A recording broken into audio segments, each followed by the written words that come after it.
Bienvenidas y bienvenidos a la segunda clase de Composición Visual, Cátedra de la Licenciatura en Artes Visuales de la Universidad Nacional de los Comechingones. En esta segunda clase vamos a abordar la teoría de la imagen. Tengan en cuenta que diversos elementos van a ser transversales a otras asignaturas. Esto tiene que ver con el hecho de que los conceptos de la imagen, desde donde van a ser abordados, están relacionados directamente con factores tanto físicos como factores que hacen a la percepción, como factores que hacen a elementos comunes de la forma de organizar el material frente a una obra visual, sea una obra plástica, sea una obra escultora o en algunos casos obras audiovisuales, obras de fotografía y posteriormente, como vamos a trabajar en la última unidad de la cátedra, también en elementos que hacen a nuevos medios, multimedia, transmedia y todo lo que son creaciones para tecnología mobile. Dentro de la teoría general de la imagen, que cuando hablamos de teoría general de la imagen, de lo que estamos hablando es de la construcción de diferentes conceptos o diferentes teorías. Como decíamos antes, hay teorías que vienen desde lo histórico, como ustedes lo han visto, hay teorías que vienen desde la práctica, hay teorías que vienen desde la semiótica, hay teorías que vienen desde la percepción, desde la psicología de la imagen, desde la semiótica. Entonces, cuando hablamos de teoría, hablamos en realidad del concepto o del corpus que puede llegar a desarrollar un artista o una artista a partir de concebir cuáles son aquellos elementos, cuáles son aquellos conceptos que inciden en la creación de imágenes, que inciden en la creación de imágenes visuales que tengan un significado y que se transformen en definitiva en una obra artística. ¿Por qué nos interesa? Porque desde la composición nosotros vamos a disponer de los elementos formales de cada una de las artes, de los elementos de la sintaxis de cada una de las artes para poder generar una obra. Y cuando estemos generando esa obra tenemos que tener en cuenta cómo va a ser percibida. Entonces fíjense que lo que tenemos son dos cosas, sumando lo que habíamos visto la semana pasada, que era contenido. A partir de un contenido que se quiere transmitir, pongámoslo así, sin que sea esto un concepto comunicativo, más allá del contenido que se quiera transmitir, lo que necesitamos son elementos formales para la construcción, que eso es el lenguaje. Y por otro lado, lo que necesitamos es una claridad de cómo esos elementos dispuestos en conjunto, que ahí es donde interviene la composición, van a generar determinado significado, van a generar determinada prestancia a la imagen del observador o la observadora. ¿Sí? O sea, lo que tenemos en definitiva es un contenido, que es esta creación, que es esta inspiración, que es esta generación de algo nuevo por parte del artista. En segundo plano lo que tenemos son los elementos dispuestos a través de la técnica, ¿sí? Que son los que nos permiten comunicar eso a través de un lenguaje determinado. Y por último, lo que encontramos es la claridad conceptual para poder entender cómo esos elementos aislados, ¿sí?, se convierten en una obra única. Cuando hablamos de única, hablamos de una obra homogénea, una obra que está dentro de un mismo plano. Pensemos, por ejemplo, en una pintura, pensemos en una escultura, pensemos en una fotografía, pensemos incluso en determinado plano cinematográfico o audiovisual, pensemos en una página después web, sin complejizarnos demasiado. Pero vamos hacia la obra y cómo los elementos que conforman ese espacio visual construido que es la obra están dispuestos a partir de conocer nosotros o nosotras como artistas cómo eso de algún modo u otro perceptual, físico, ¿sí?, es percibido por ese espectador o espectadora. Entonces lo que encontramos dentro de este primer punto es que más allá de la creación existen aspectos formales que tienen que ver con el lenguaje, que tienen que ver con el arte, que hacen a la construcción de la imagen. Cuando hablamos de construcción de imagen, piensen también que estamos hablando de la obra, que estamos hablando de una pintura, que estamos hablando de una escultura. En definitiva, lo que estamos construyendo o reconstruyendo es una imagen final a partir de elementos que lo que hacen es filtrar aquel material que ha sido inspirado. Entonces vamos encontrando esta tríada que hace a la composición artística, que tiene que ver con elementos inspiradores, elementos creadores, elementos generadores, ¿sí? Que hacen a la generación de una obra de arte, que siempre están acompañados de la personalidad del artista desde un lugar sensitivo. Cuando hablamos de sensitivo no hablamos de un tema anímico, sino que hablamos de la capacidad de ser permeable a la posibilidad de construir una obra, de ser permeable a ser inducido por determinados mecanismos que hacen la creación artística, de ser sensible a entender cuáles son las formas que están actuando a partir del lenguaje, entender cuáles son las formas en las cuales eso puede llegar a ser percibido, o sea, entender como objetos culturales, como personas dentro de una determinada cultura, que aquello que nosotros producimos tiene un impacto de determinada manera. Nosotros sabemos que hoy en día, si queremos hacer algo provocador, sabemos qué materiales son los que pueden llegar a ser provocadores. Si queremos hacer algo sensible, sabemos qué materiales pueden ser sensibles. Si queremos trabajar un cuadro que tenga que ver con temáticas góticas, sabemos hacia dónde vamos. Ahí hay una pregnancia de lo cultural con lo sensitivo que es muy claro. Eso es muchas veces el espíritu o la sensibilidad del artista o del artista. Para poder canalizar todo eso, existe la técnica. Dentro de la técnica, yo diría un poco más, en un sentido amplio, para decir que más que técnica, lo que encontramos, porque cuando hablamos de técnica, hablamos de la mediatización de todo aquello que se ha generado en un estadio imaginario, en un estadio de creación, para poder trabajarlo con materiales concretos, con materiales reales. Eso en definitiva sería la generación de la obra. Pero más allá de la técnica, lo que creo que existe más que nada es el lenguaje.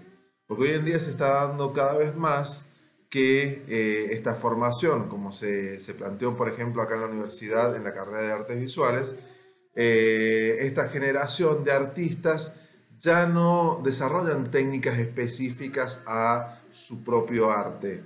O sea, un artista visual hoy en día incorpora elementos que tienen que ver a veces con la metalúrgica, que tienen que ver con la fotografía, que tienen que ver con la ilustración, que tienen que ver con las artes digitales. Entonces ya no hay solamente una técnica, sino de lo que hablamos es un lenguaje para poder llegar a esa obra final que sí tiene que ver con un dispositivo final.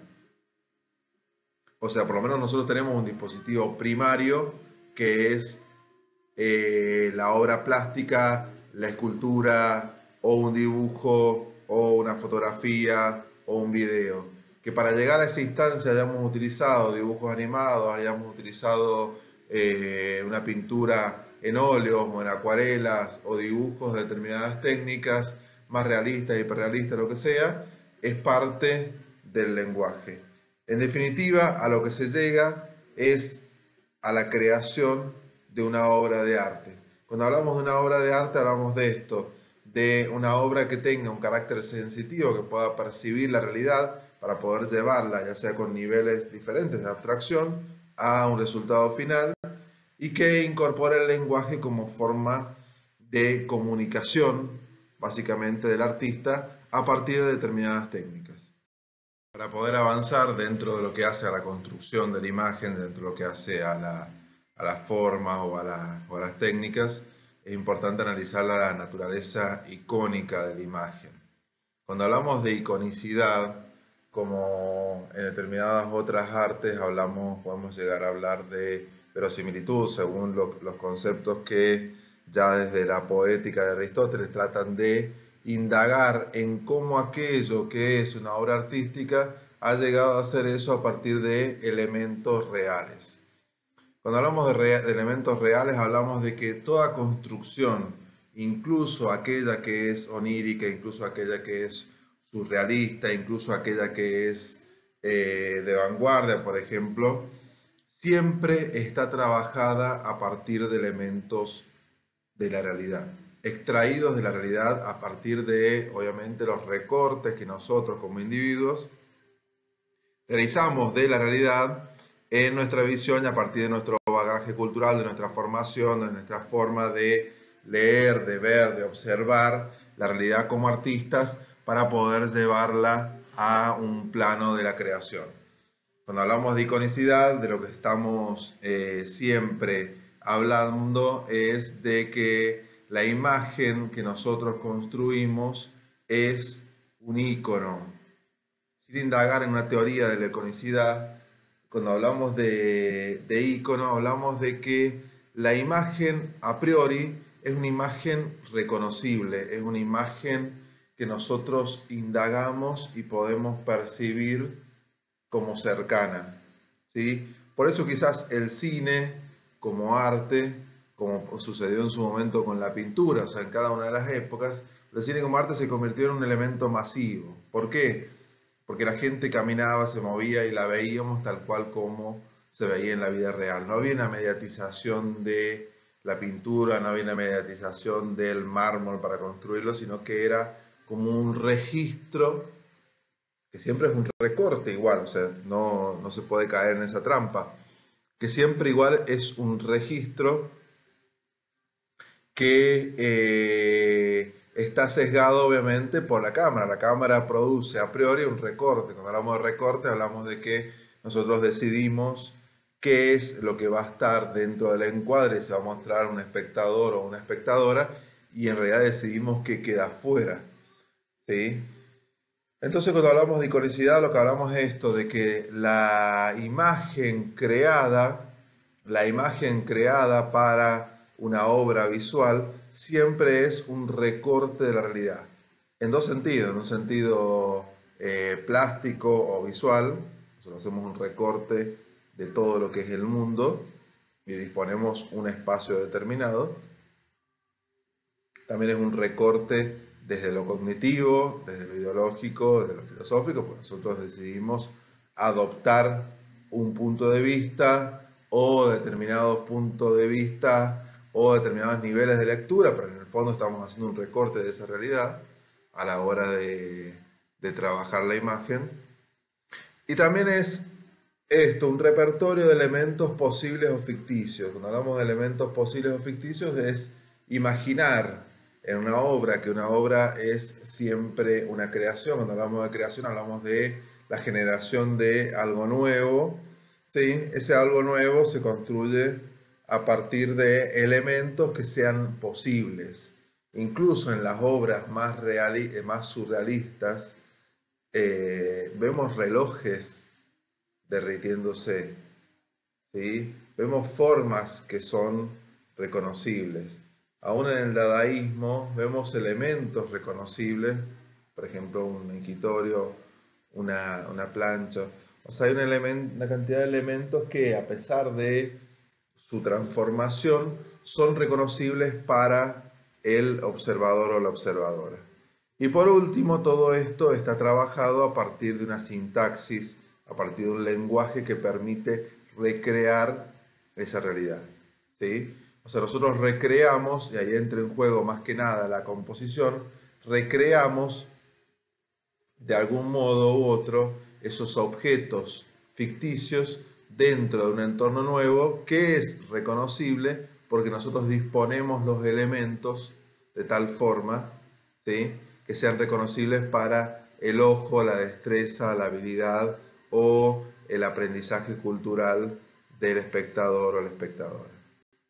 ¿Qué quiere decir esto? Que nosotros por lo general trabajamos materiales que son reconocibles, son iconográficos y son fáciles de entender, por lo menos en un primer nivel, para el observador. Vamos a ver algunos ejemplos.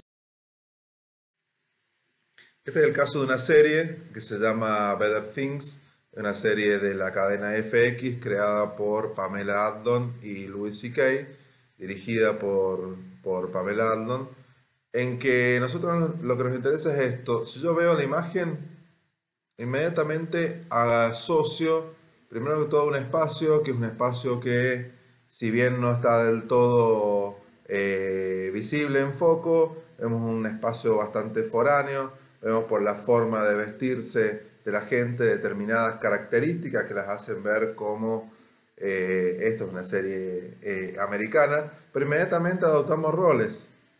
Si yo veo ahí, por una cuestión de edades, veo una posible madre, 3 hijas y una abuela de fondo. Todas juntas, en el encuadre, caracterizadas, todas compartiendo una misma mirada, todas con determinada personalidad. Entonces voy creando y generando vínculos a partir de la construcción de la imagen y elementos reconocidos. Yo a una familia la reconozco rápidamente.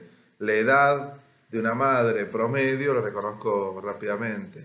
El estilo, la forma de vestirse de la abuela es algo que puedo reconocer rápidamente.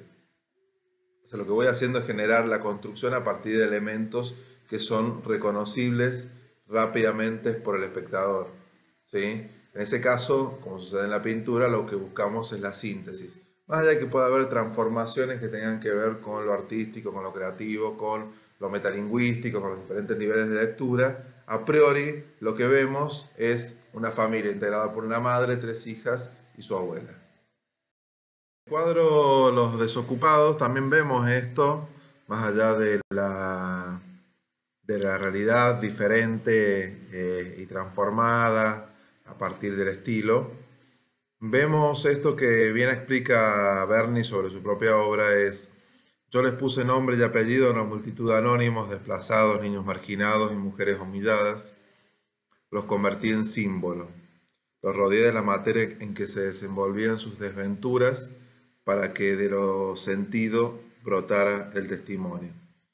Fíjense que nosotros rápidamente, más allá de pertenecer la pintura a otra época, podemos reconocer perfiles, estos perfiles de los trabajadores, esos perfiles desplazados que hoy en día se siguen viendo en la actualidad. Vemos esos niños agazapados con los padres, con miedo. Vemos imágenes esto de hastío, vemos imágenes de espera, vemos imágenes dentro de un paisaje desolado. Todos esos elementos son reconocibles, son totalmente reconocibles, más allá de cuestiones de época, son totalmente reconocibles por el espectador o la espectadora, y lo que hace justamente la composición, lo que hace justamente el lenguaje, es poder encuadrarlo para poder generar un efecto determinado, para poder generar un conjunto determinado, que en definitiva estamos hablando de la obra de arte. En el caso de la fotografía, en este caso para la creación de un póster de una película, esta película de Almodóvar, Hablé con ella, que tiene que ver muchísimo con el trabajo del color. Todo el tiempo está presente lo que es la vida y la muerte. Son 2 personas que una de ellas está en coma desde hace años por un accidente que ha tenido, que es el personaje que está en primer plano, que es Leonard Watling, y segundo el personaje de Rosario Flores, que es una torera que es embestida en una corrida y también queda en coma. Pero está todo el tiempo este juego de la vida y la muerte, de la sangre y la muerte. Entonces fíjense cómo juegan con los colores, cómo juegan con los planos. Y todo eso es composición, y todo eso es la generación de una obra. Y fíjense que a partir de solamente 2 elementos centrales, que son las 2 protagonistas y el fondo, se va generando una caracterización de lo que es la película. Esto es muy común, es muy trabajado dentro de los pósters de cine, dentro de la fotografía de cine para poder difundir. Pensemos en otros casos como el film Persona de Ingmar Bergman, que también trabaja esto, tratar de contar en una síntesis visual, o sea, a partir de los elementos del lenguaje fotográfico, tratar de poder contar la historia que se está trabajando.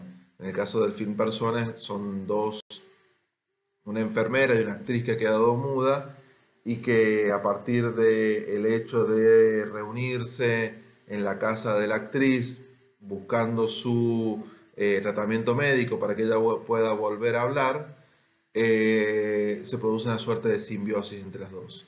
Entonces el póster también trabaja eso. Bueno, la composición la vamos a encontrar en otras obras visuales, acá se le da un esquema, o en las obras de Sandy Skoglund, que son instalaciones. Vamos encontrando también esto, la posibilidad de jugar a partir del contenido que se quiere dar, a partir del contenido que se quiere generar y transmitir de determinada manera, ¿sí? Cómo este es concebido desde la composición de los elementos formales con elementos reconocidos. Nosotros acá reconocemos el pez dorado, la habitación, el niño, el restaurante donde están desarrollándose las cosas, los zorros, etc. Ahora, todo puesto en un conjunto, en una forma mediatizada por el lenguaje, lo que nos permite generar es una obra nueva. Empezamos a encontrar entonces dentro de este concepto de la imagen, es que siempre tenemos un autor o autora y un artista o una artista que plantean no una comunicación, sino una relación con el espectador o espectadora. ¿Por qué decimos que no comunicación? Porque esto no es una cuestión, salvo en determinadas artes, obviamente, pero no es una cuestión bidireccional, sino que es una generación de una obra para ser entregada a un espectador o espectadora. En ningún modo nos estamos refiriendo a que cuando nosotros pensamos la imagen final, o sea, la imagen de la obra, para ser consumida, para ser vista, para ser deleitada para producir deleite en un determinado espectador o gozo de determinadas emociones, no lo estamos pensando en función de la capacidad receptiva de ese espectador en su sentido crítico, es decir, no apuntamos a lo que le guste al espectador, a la espectadora, porque si no sería una obra banal, sería una obra fútil, sería una obra artesanal, ¿sí? Cuando nosotros hablamos de obra de arte, a lo que estamos apuntando es a la generación de una obra genuina en la cual yo sí tengo en cuenta, más allá de diferentes niveles de complejidad que pueda llegar a plantear, sí tengo en cuenta elementos o patrones en los cuales esa obra que yo estoy creando pueda ser leída, comprendida, quizás en un nivel más profundo, por ese espectador o espectadora. Pero en primer orden que se entienda un primer nivel de lectura, de visionado de esa obra y que ese primer nivel genere una claridad, sea emocional o sea estética. O sea, que una obra nos parezca que nos está generando un determinado sentimiento, bueno o malo, ya a priori es un aliciente, digamos, para nosotros como artistas. Que nosotros entendamos todo lo que aparece en la imagen en su conjunto, ya a priori nos permite ingresar al universo de la obra para poder indagar en otros elementos quizás de mayor complejidad. ¿Sí? Entonces lo que empezamos a entender es que esto, la imagen, a partir del lenguaje, media con ese espectador o espectadora y se genera también en un universo de representación. Cuando hablamos de universo de representación, hablamos de todo tipo de representación, incluso las representaciones sociales. Las representaciones son imágenes preconcebidas que nosotros tenemos incorporadas desde lo cultural, desde lo cognitivo, desde que nacemos. O sea, nosotros tenemos la representación de lo que es una madre, de lo que es un abuelo, de lo que es una escuela, ¿sí? De lo que es esto, como vemos el cuadro de Berni, un marginado, de lo que es una familia, de lo que es algo antiguo, ¿sí? La representación es una construcción que nosotros desarrollamos como personas que nos permiten entender en determinadas categorías el mundo en el que vivimos. Si no hubiera representaciones sociales sería muy difícil, si no hubiera representaciones en sí, sería muy difícil concebir el arte.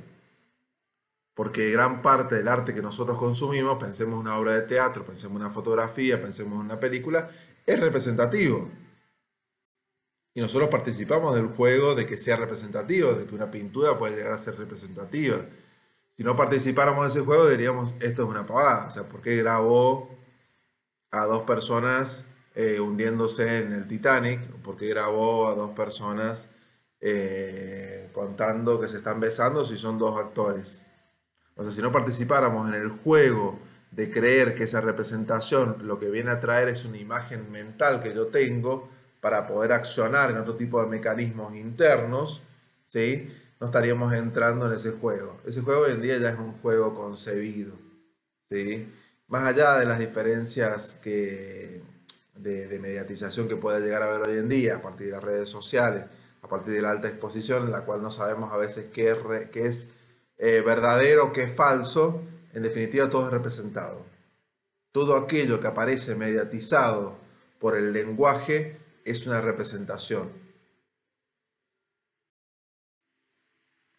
Para poder realizar esa representación, lo que nosotros hacemos es modelar icónicamente la realidad. O sea, generamos elementos o materiales que son propios de la realidad. Cuando yo dibujo una persona en una pintura, o cuando dibujo una persona en un dibujo, una acuarela, tanto como cuando yo fotografío a una persona, lo que estoy trabajando son niveles de iconicidad para poder llevar ese objeto, persona, a una obra artística con mayor o menores niveles de exactitud, con mayores o menores niveles de claridad o de ser explícito.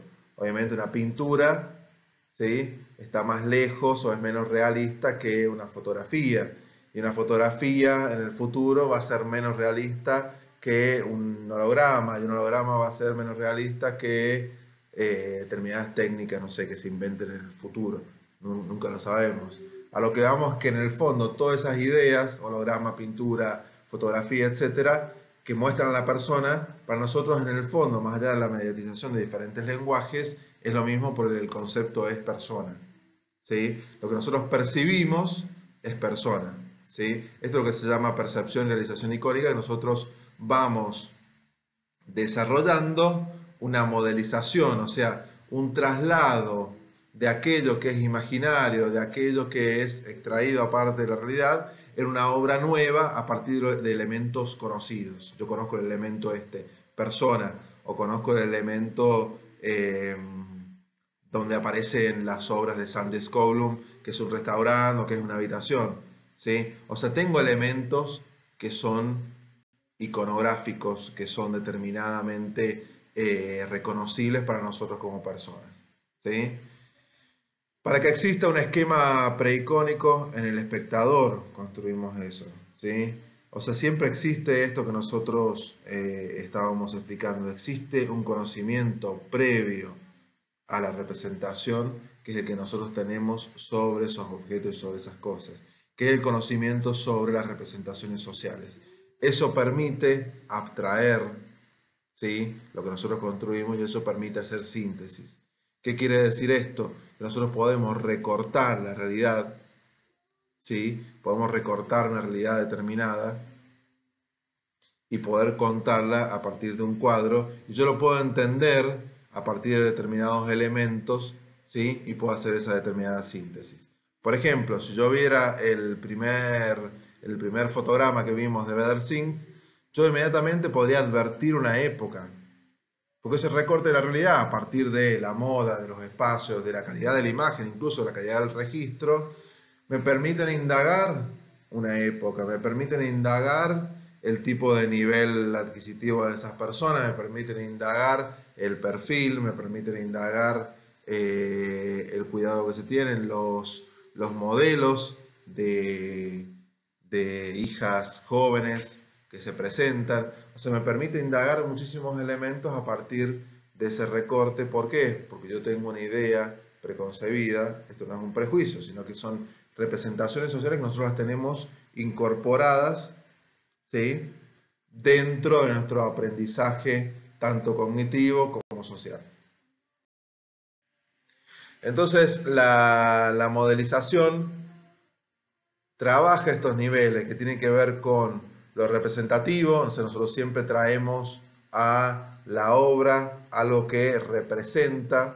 Cuando hablamos que decir representa, es que está presentando de nuevo, o sea, aquello que existe en lo real, nosotros lo estamos llevando a un estadio nuevo, que es el estadio de la obra artística, que es simbólico. Cuando yo trabajo determinados personajes, o trabajo determinadas figuras o fondos, estoy trabajando con lo simbólico. Nosotros veíamos recién el póster de Hable con ella.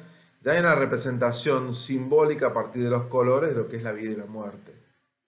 Más allá de otros niveles que puede llegar a tener de lectura o de complejidad, en principio estoy trabajando eso. Y en tercer orden, lo convencional tiene que ver con establecer una comunicación a partir de las convenciones propias del lenguaje. O sea, a través de esos elementos que nosotros podemos llegar a entender dentro del lenguaje. El trabajo sobre el afiche de Hable con ella tiene que ver con la percepción de los colores, tiene que ver con el conocimiento del plano, tiene que ver con las miradas, y son todos elementos reconocibles, por lo menos a nivel intuitivo, por el espectador. Como exponíamos antes, la representación está basada dentro ya de la impronta que el artista o la artista quiera llegar a desarrollar. Está basada en diferentes niveles de iconicidad, o sea, diferentes niveles de aproximación a lo real, de acuerdo a la mayor o menor figuración de aquel objeto representado, ¿sí? Entonces podemos ir desde una representación natural, que sería el objeto a priori que nosotros queremos trabajar. Supongamos que queremos retratar a un niño, la representación más natural sería ese niño, pasando por diferentes niveles de iconicidad, que esto ha ido aumentando cada vez que la tecnología ha ido desarrollándose, llegando a la fotografía, al holograma, a la posibilidad de la realidad virtual, hasta llegar, como desarrolló mucho el arte a lo largo de su historia, sobre todo también el arte del siglo XX, el arte de las vanguardias, llegar a trabajar la realidad en elementos no figurativos, o sea, elementos en los cuales a veces no reconocemos objetos, no reconocemos las partes de la representación.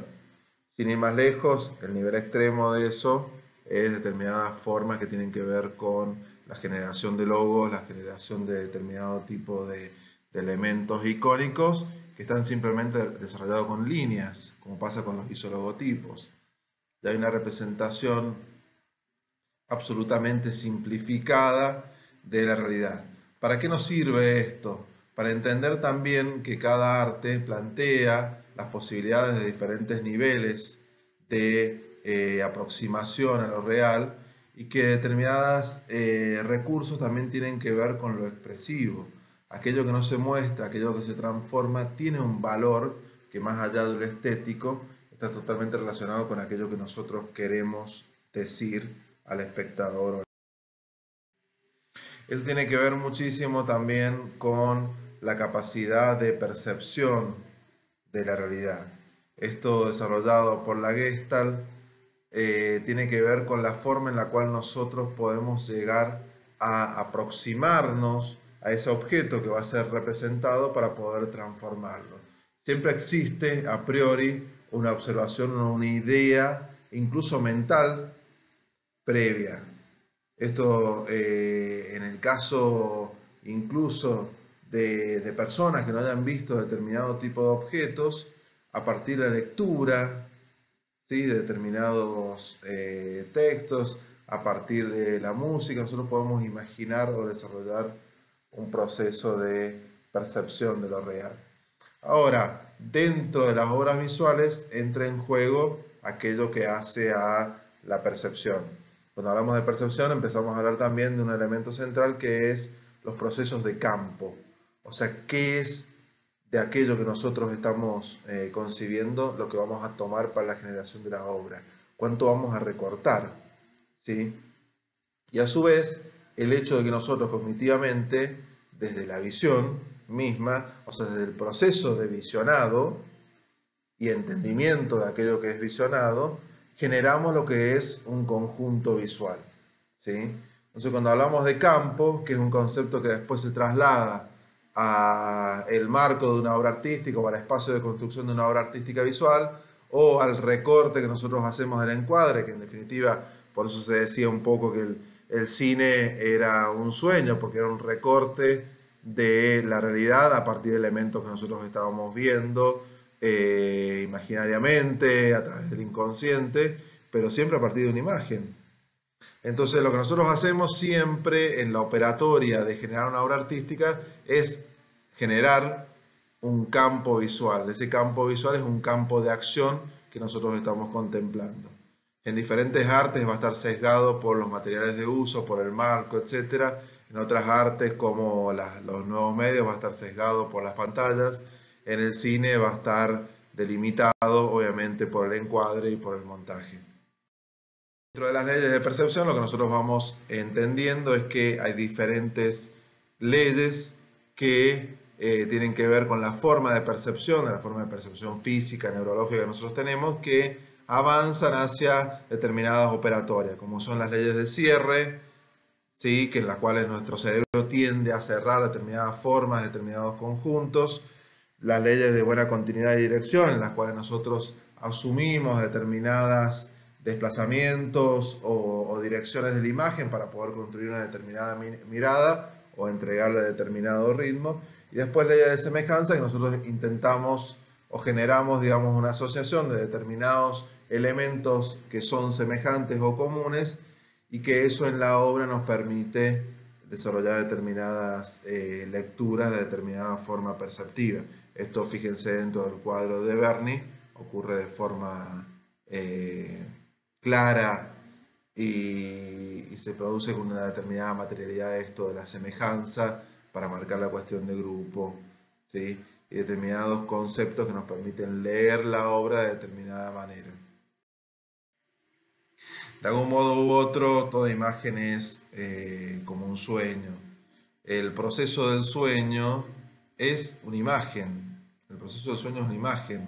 Lo que sucede es que nosotros, al indagarlo, al recordarlo, al mencionarlo, al nombrarlo, al contarlo, vamos desarrollando toda esa serie o esa gama de posibilidades que están generadas a partir de una imagen única y fija, ¿sí? Por eso se decía que el cine era un sueño, porque genera una imagen que en el fondo es evocativa, o sea, me permite desenvolver toda una serie de elementos a partir de imágenes comunes, a partir de los diferentes niveles de lectura, a partir de la profundidad que se va a dar en su campo de acción, a partir de lo que ocurre fuera del encuadre, o sea, lo que se llama fuera de campo, ¿sí? Como una cuestión de sincronía. Para llevar adelante todos los elementos que hacen a la composición de la imagen, hemos visto, y ustedes han desarrollado en otras cátedras, los elementos morfológicos que conforman la imagen y hacen en definitiva todos estos aspectos que nosotros mencionábamos antes, que tienen que ver con las fuerzas perceptivas. Esos elementos son el punto, la línea, el plano y el color, que en gran parte de lo que hemos estado hablando en la clase de hoy están presentes cada uno de esos elementos y son distinguibles dentro de las obras. Nosotros vamos a avanzar en la unidad 2, que vemos los elementos característicos para desarrollar la composición de la imagen. Vamos a ahondar en cada uno de estos aspectos. Pero aún así, ustedes muchos de esos elementos los han visto dentro de fotografía y de dibujo de pintura y dibujo de escultura.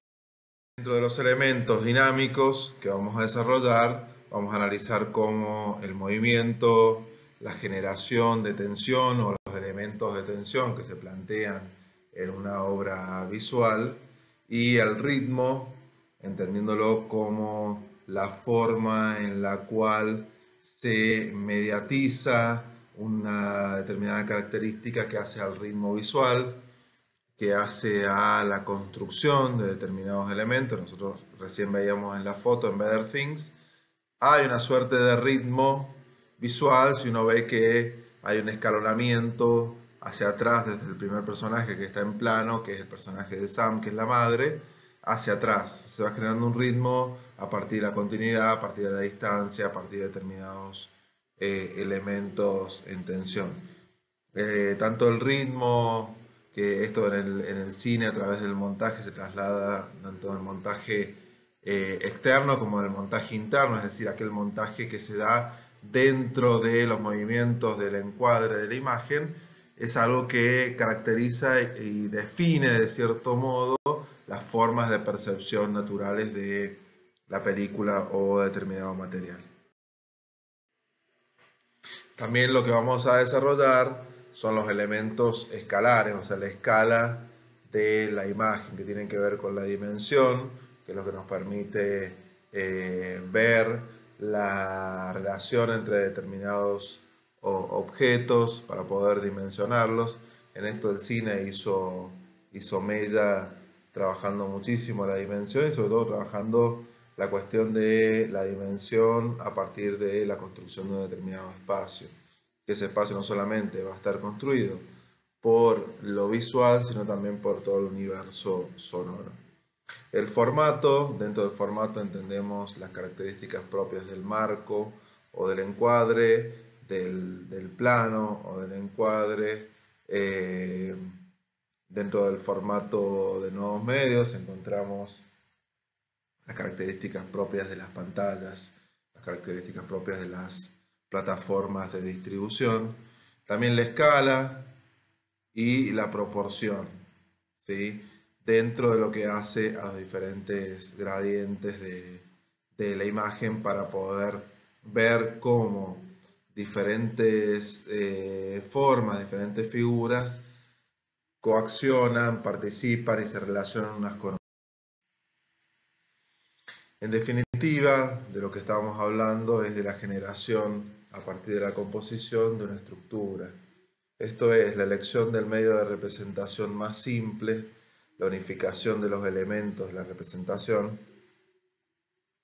y la utilización de un repertorio reducido de esos elementos, que eso es lo que nosotros hablábamos dentro de la primera parte de la clase, como la posibilidad de síntesis y la posibilidad de síntesis a partir de lo icónico, aquello que representa más de lo que se está viendo en la imagen, aquello que dice más de lo que simplemente estamos viendo en la imagen. Como entendemos, la obra concebida de una forma estructurada obedece a la generación de un patrón simple. Cuando hablamos de un patrón simple, hablamos de que sea algo que se pueda entender, esto que decíamos antes, una imagen primaria que se pueda llegar a entender por cualquiera, más allá de los diferentes niveles de complejidad, de todo lo que englobe a nivel sincrónico la obra, o sea, los diferentes niveles de lectura o del subtexto o de lo simbólico o de todo aquello que la semiótica nos permita decir a partir de las características, los elementos formales que se incluyen en la obra, pero en principio lo que sucede a priori es una obra que es simple, ¿sí? Porque provoca también algo. Fíjense cómo determinadas obras características del arte contemporáneo, pensemos en, no sé, en obras de Van Gogh, hoy en día pueden llegar a estar